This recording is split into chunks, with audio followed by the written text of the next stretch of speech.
particular smell. Did you hear No, that? there wasn't. No particular smell or anything like that of ozone or burnt flesh. No. Another thing you had mentioned. Excuse me. Another thing you had mentioned to me, Patty, was that all the cattle were. It appeared as they were picked up and all laid on their right side. They were all on the right side. They all laid facing the same direction.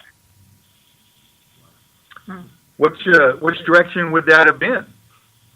Well, I'd have to get back into my Google map here to figure out if I was trying to look up the hills on the maps to see.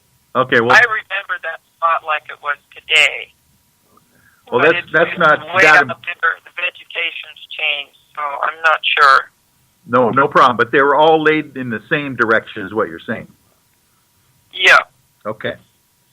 Well, Patty, this is just awesome, and we know that this is a traumatic event that happened quite a long time ago, but we sure appreciate you sharing it with us here at the UFO I-Team. Is there any last thing that you want to tell us about this before we say goodbye to you tonight?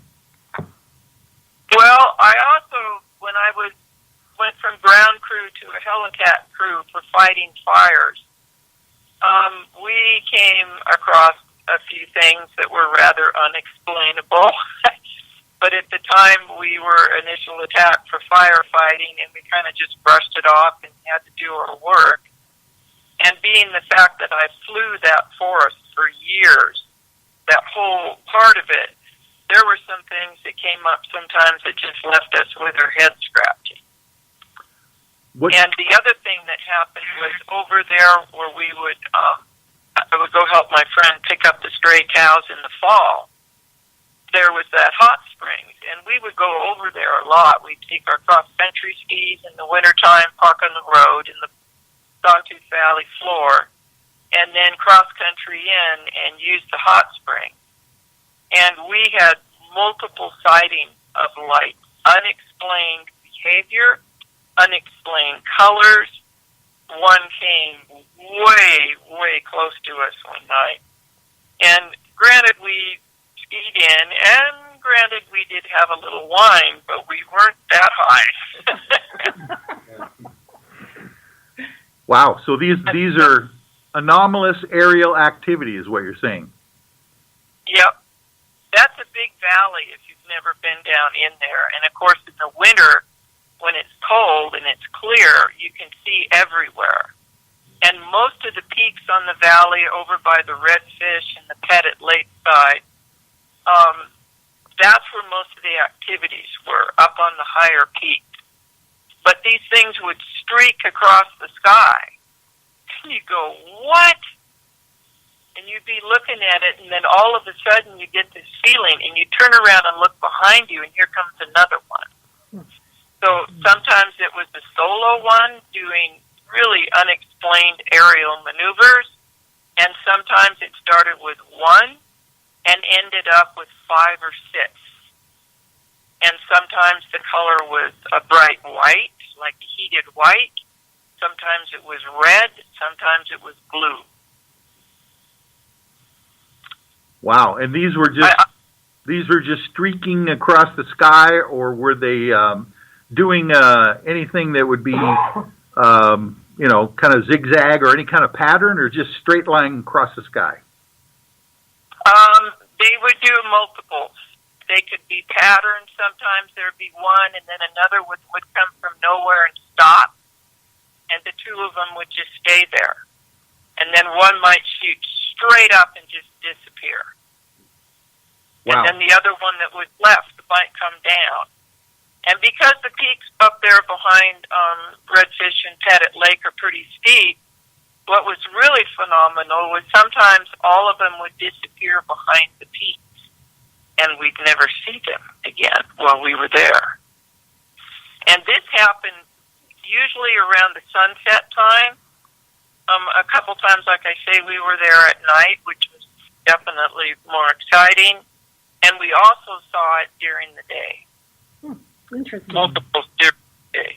there was a couple-year period in there where if you were a hardcore locally Ketchum, Idaho, and you didn't see some sort of anomaly in the sky, you need to stay up later and take a look. Join the crowd, right? Yeah. Well, Patty, thank you so much for sharing your experiences with us. We've really enjoyed your stories. Well, good. And like I say, they're still vivid in my mind. Well, thank you so much for sharing and telling us your story. Okay, well, you guys all have a great evening. All right. Many Roswells. With our salutation. Thank you very much. That was wonderful. Okay, talk to you later. Bye. Good night. Good night. Good night. Continuing on this Wow. subject of cattle mutilations, I was watching a YouTube video earlier, an interview with Linda Moulton Howe. She was giving a talk about self-activating technologies and cattle mutilations, and she was mentioning one incident of, I guess there were a few devices that were found near a cattle mutilation that were not seemingly of this earth, and so they may have just been left there accidentally, or maybe as like a Trojan horse like Roswell was. Isn't that in the 80s? It might have been. I can share that YouTube video to the Facebook page later. So, anyway, these devices ended up in the hands of some scientists, and these scientists were experimenting with them, trying to figure out how these cattle mutilation devices work. They were kind of small, very basic looking. They didn't use lasers. They metal?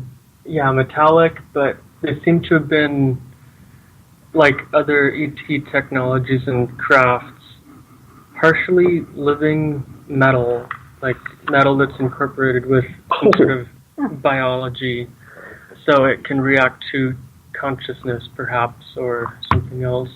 You know, Troy, funny you should mention that, because that is exactly what Robert Bigelow supposedly is studying right now. Those metamaterials that were supposedly from a crashed saucer or craft that the New York Times mentioned in December of 2017, that they were these metamaterials that seemed to react to the human physiology. The actual metal or material it was reacting to physiology. Go ahead, jump in there. You don't have to raise your hand. As far as this metal being somewhat organic and alive, there was comments that happened to the UFOs themselves, where they're almost alive. They can self-defend themselves. They'll self-repair themselves, things like this. But also the cuts in these mutilations. But I've understood these bloodless cuts, they go between the cell walls. And it's nothing like a laser can do, nothing we can do. Now, people don't. What he just said was impossible. The cuts go in between the cell walls. So bloodless cuts. But then they'll core out the genitals and various. It's a core, and I mean, it is so habitual what they do to these creatures. Yeah, I would just like to finish up what I was saying about these devices. Sure. This short story. These scientists were experimenting with these devices, trying to figure out how they work and what actually gets them to activate and do what they do. So they had like a rabbit on a table, and these devices near the rabbit, having the rabbit hop around, see if the rabbit would get these devices to do anything. Is that right? Yeah. So I think one or two of these devices, according to the story that Linda shared, started to change colors or glow, but they couldn't get those devices to simply take anything off of the rabbit just by being next to it. Oh, in other words, cut the rabbit or something. Yeah, they couldn't figure out how to do that. And that's good. Yeah. What was interesting is that later on, one of these scientists had one of these devices, these excision devices, on his desk in his office, and I guess, or maybe in a lab, but he was looking at it under a microscope, trying to get a close look at it. And unfortunately for him, he got too close, and in just a fraction of a second, it took out his eyeball. Whoa! With no blood. It just took out his eyeball somehow. I don't know what it looked like. What With the no device blood. looked like. And Did he put it back? that's the part I don't think that happened, because these scientists are certain they had, at least one of these devices had the capability to properly put these organs back if they wanted to, but they couldn't figure out how to make that device work. Gosh.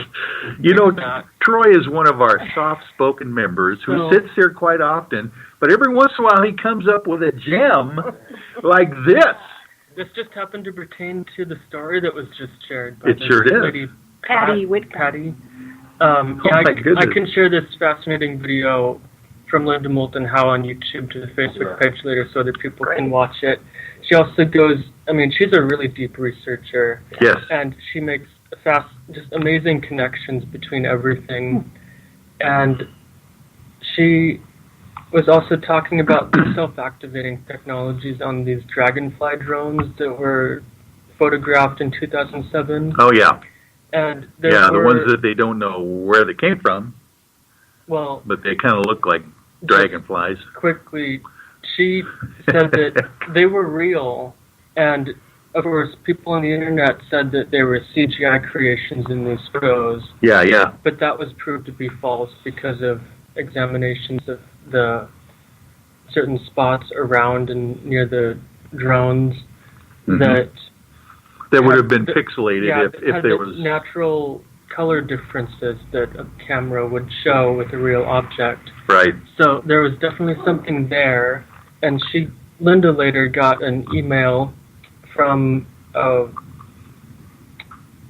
man using an alias from the government. I don't remember which organization, but a defense organization. He was sharing a few samples of redacted documents with her about these